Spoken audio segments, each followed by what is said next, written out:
Здравейте, това е моята кандидатура за сървърът The Crafters. Ще започна с това. Аз съм на 13 години от град Шумен. Казвам се Милен. Имам закупена версия на играта, не знам дали това е от значение. Но ще качвам почти всеки ден, ще гледам редовно да качвам клипове на сървъра.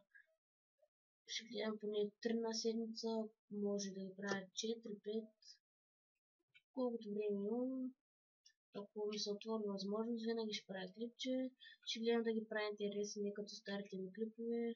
Първо ще се планирам, не да почвам направо да следвам, да не говоря и да правя някакви глупости само. И сега нека да преминем към кандидатурата. И това е едно кейче. Има столче и чест за бъдещите неща, не да се обои клипа като цяло. Но тук има едни дърва, колкото да ни я прави. Това е къщата. Сега ще го покажа.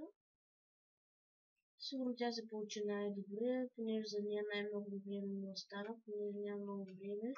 Сега бързам да я направя кандидатурата, защото после ще трябва на училище. И да, това са... Тук има едно легло, чест, крафтинг, да ви чествая. Просто няма време, пак казвам, да я направя кой знае какво. Тук столче с масичка, диванче. И сега между дали да не качвам много редовни клипове, аз понеже съм 7 клас, като мина 7 клас ще почна двойно повече да качвам. И тук има един кладенец за окраска пак. Това е втората постройка. Една барака, която се получи отвратително. Само променим времето. Не е отвратително, много по-различно отколкото.